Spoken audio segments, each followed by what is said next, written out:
Hello, this is Toothless. I was testing out the autofocus. I think I had to line it up in that little square. Once it's there, you go. Once it's in that square, beautiful focus, beautiful focus. Yaza.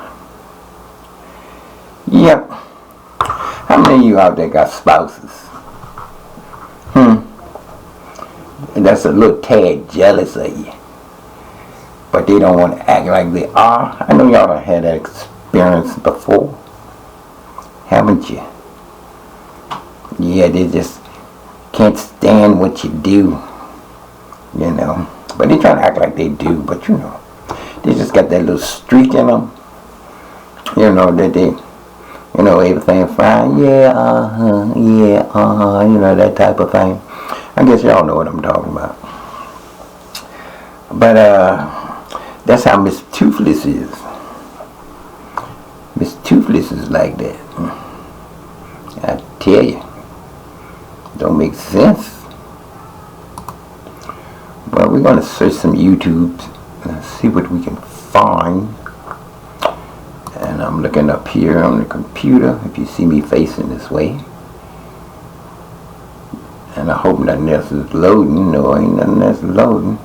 Oh, you know I like camera stuff. Let's click some camera stuff.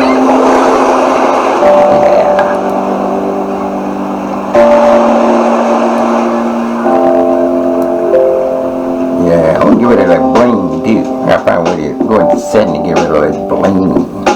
What is up, creators? This is Tom. Welcome back to another video. I've got a cool one for you today. I want to talk about this camera, the camera that's shooting me right now, the Canon 90D. This is a recent purchase for me. I talked about it a lot on the channel. You guys seem to really enjoy my content on this camera, and pretty much my favourite lens. And personally, I think one of the best purchases you can make alongside the Canon 90D. This is the Sigma 18 to 35mm f1.8. It is an extremely popular lens, but it's also personally, in my opinion, the best lens you can buy for a crop sensor camera. So I took this camera and this lens out on a sunset shoot on my sort of daily exercise. I shot some photos and some videos. I want to take you through some of those, and I want to basically just sort of talk about some of the attributes of this lens and this camera and why I think they make such an amazing fit. Right there.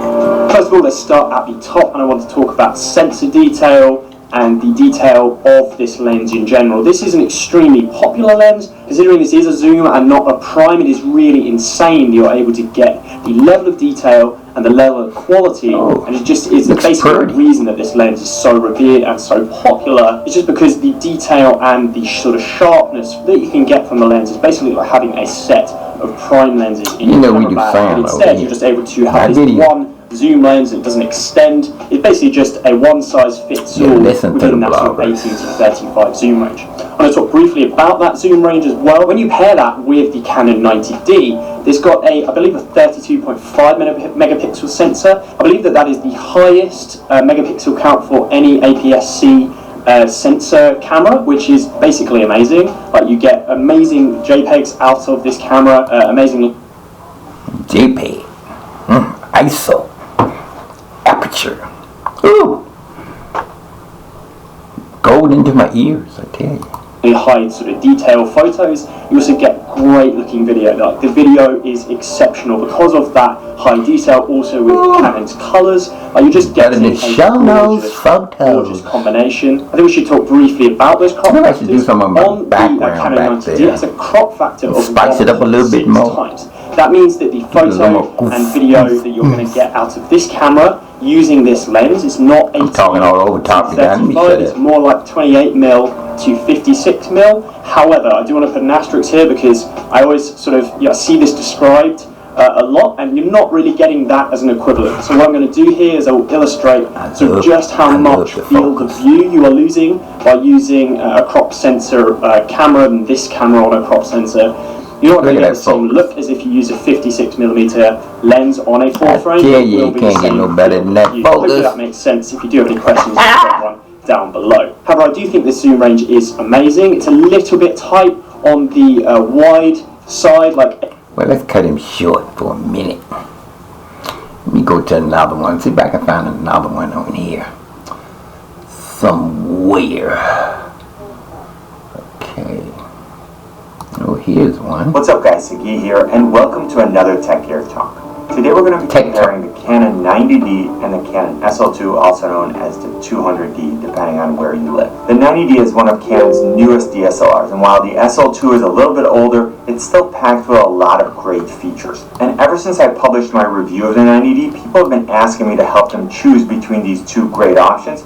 So today I'm going to put them head to head, talk about the pros and cons of each, and see if I can help you make it. It's getting dark in here. The 90D is of course I'm losing my light. The SL2. I'm losing my We're going to go light. over the strengths and weaknesses of both cameras when it comes to photography and video, and let's see if it's actually worth the added cost for you and what you plan on doing. My goal with every camera comparison is to give you a detailed overview of both cameras, but then compare them in a way that relates to real life use. We'll go over some of the important specs of these two cameras, as well as share my actual user experience with you. Now before getting into the detailed comparison, here's some key features in case you're just starting your research. The 90D features a 32.5 megapixel APS-C CMOS sensor and a Digic 8 processor. It uses a 5481 point dual pixel autofocus system. Yeah, I think my wife a little jealous of me. You know, you got that little thing going on between couples. Yeah.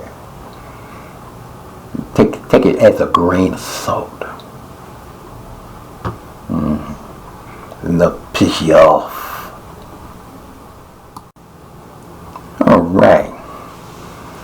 Toothless got a little greenery back there. I think I'll spice it up a little bit back there. Give it a little bit of color. You know.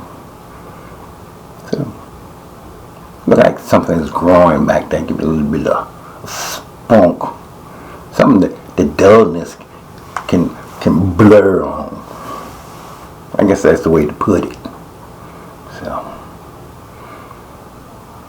I'll find other ways to spice it up back there eventually. So, that look good. Look pretty good for now. So, see ya, don't want to be ya.